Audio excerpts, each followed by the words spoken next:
Bullies of Hunger, Part 1, The Last Good Summer. County Kerry, Ireland, June 1847. The morning mist still clung to the reeds along the edge of Kenmare Bay when Kevin Kiely stepped from his college and drew in a long breath of salt air. He paused as he always did, listening to the familiar sounds that had measured his life since childhood. Gulls wheeled overhead, sheep bleated somewhere across the fields, and from the shoreline came the rhythmic slap of small waves against the rocks. For a few precious moments, the great hunger seemed very far away. Behind him, the cottage door creaked open. "You're up before the sun again," Anne said softly as she wrapped a woolen shawl around her shoulders. Kevin smiled. "Sean and Michael will want the tide." Anne followed his gaze towards the bay, where two figures were already making their way across the dew-covered meadow, carrying nets over their shoulders. "They're good lads. The best." She slipped her arm through his. "We've been blessed." Kevin nodded. That word blessed had become almost dangerous to speak aloud these past 3 years. So many families around them had once said the very same thing. Then the potatoes had blackened in the ground, again and again. The first year, people believed it was merely bad luck. The second year, they prayed harder. And by the third year, no one called it bad luck anymore. It had become simply the famine.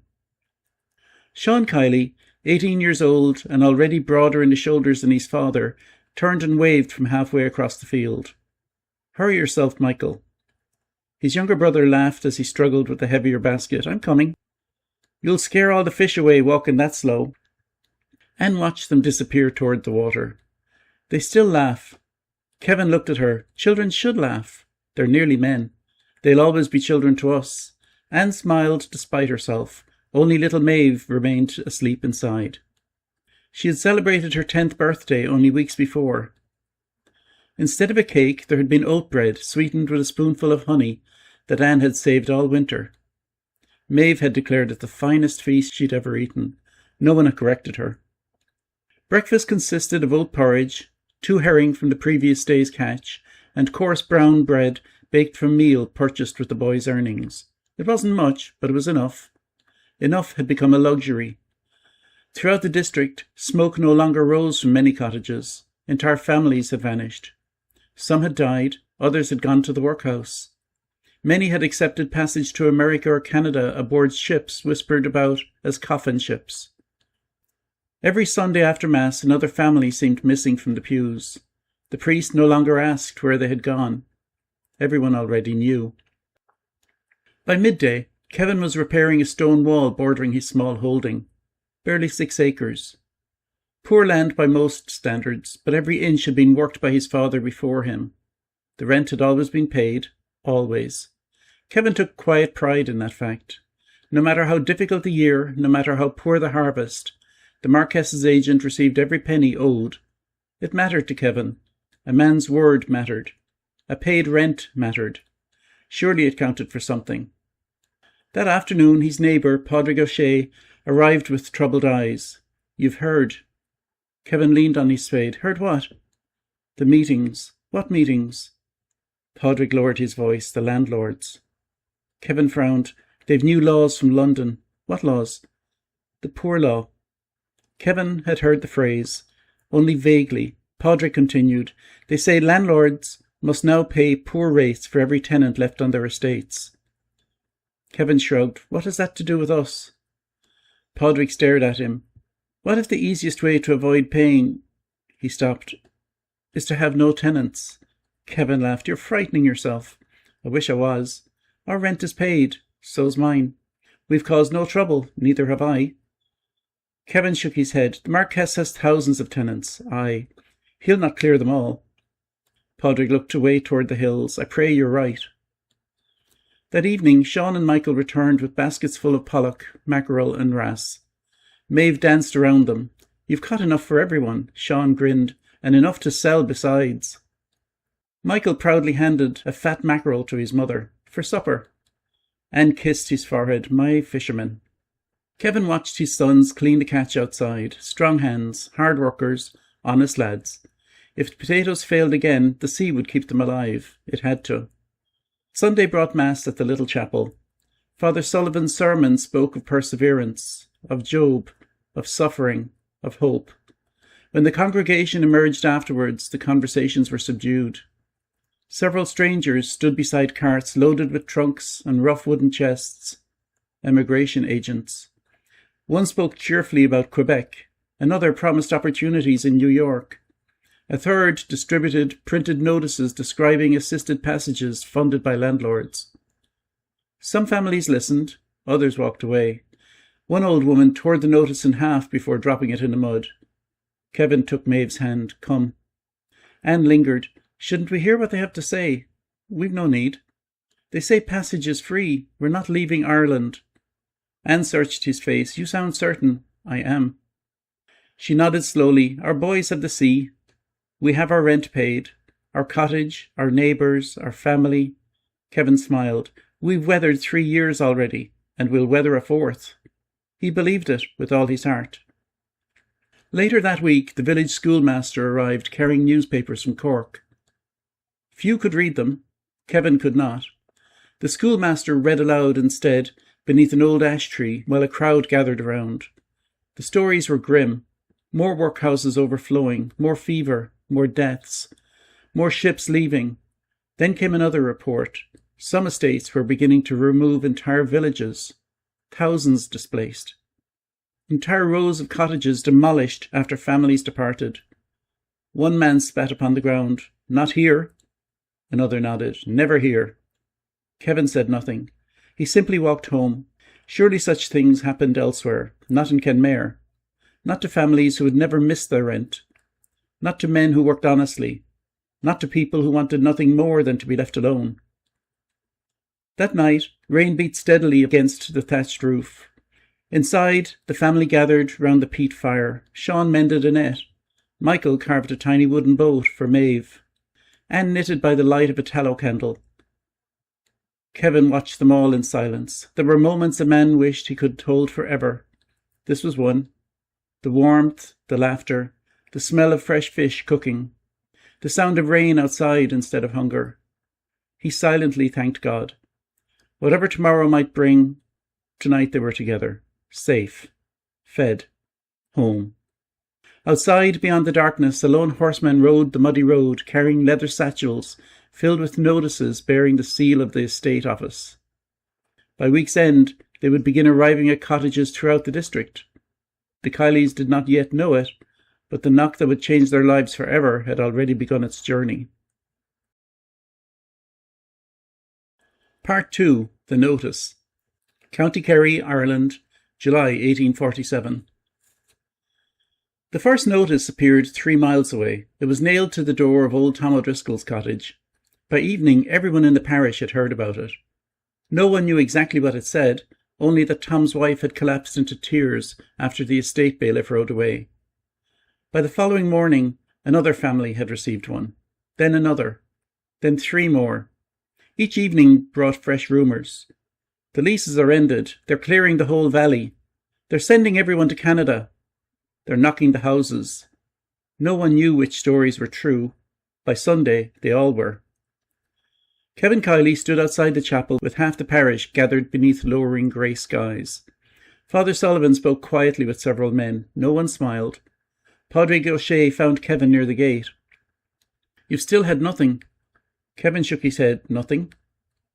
Padraig looked relieved. Nor me. Then perhaps it's over. Padraig didn't answer. Instead, he nodded towards a wagon approaching along the lane. 2 mounted estate men accompanied it. Behind them came 3 labourers carrying bundles of folded papers. The conversation stopped. Even the children fell silent. The wagon rolled straight through the village. No one moved until it disappeared over the rise. Only then did people begin whispering again. At supper that evening, Sean noticed his father staring into the fire. You've hardly touched your meal. I'm thinking. About the notices? Kevin nodded. Sean shrugged. We've nothing to fear. You sound certain. We've always paid. Michael looked up. So did Mr. O'Driscoll. The room became very quiet. Even little Maeve sensed something had changed. Anne forced a smile. We'll not borrow tomorrow's troubles. But later, after the children had gone to bed, she found Kevin standing outside beneath the stars. You don't believe that anymore. He took several moments before answering, no. 3 mornings later came the knock. It wasn't loud, not angry, merely official. Kevin opened the door to find the estate bailiff, Mr. Cartwright, standing beside a mounted constable. Cartwright removed his hat. Mr. Kiely. Morning. I regret my business. Kevin felt his stomach tighten. Cartwright unfolded a document bearing a large wax seal. By order of the estate. Kevin scarcely heard the rest. Words drifted through his mind like smoke. Termination of tenancy. Vacate. 30 days. Land required. Failure to comply. Anne appeared in the doorway. What is it? Kevin took the paper with trembling hands. I cannot read it. Cartwright's face softened. I'm sorry. He truly seemed to mean it. I've served nearly 40 notices this week. Kevin looked at him. There must be some mistake. There isn't. I've paid every rent. I know. I owe nothing. I know. My father paid before me. I know. Then why? Cartwright hesitated. Finally he answered. The estate is reducing its number of tenants. Reducing? The decision has already been made. Kevin stared at him in disbelief. We've broken no agreement. The order comes from above me. Who? Cartwright looked away. Who knows who? Marquess. Sean burst through the doorway. What's happened? No one answered. He looked from his father's face to the paper in his hands. They're putting us out. Kevin slowly nodded. Michael stepped beside his brother. But we've done nothing. I know. Sean clenched his fists. We'll speak to the agent. Kevin's voice remained calm. No. Why not? Because this wasn't his decision. We'll speak to the Marquess himself. Kevin almost smiled. And how do 2 fishermen gain audience with the Marquess? Sean had no answer. That afternoon, Kevin walked the 3 miles to the estate office. Nearly 50 men were already waiting outside. Some held notices, others carried rent receipts. One elderly widow clutched her lease with shaking hands. We've proof, she kept repeating. We've proof. Hours later they were admitted, one by one. Most emerged within minutes. Some wept, others cursed. One simply sat upon the grass, staring at nothing. When Kevin's turn finally came, he stood before the agent, Mr. Haversham. The man scarcely looked up from his ledger. Name? Kevin Kiely. The agent ran his finger down several pages. There you are. I've come about the notice. The notice is correct. I've always paid. So I see. Kevin produced every receipt he possessed. The agent glanced at them. They appear in order.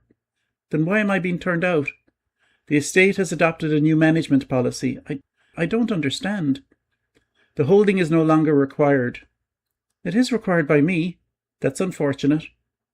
Kevin swallowed hard. My children were born there.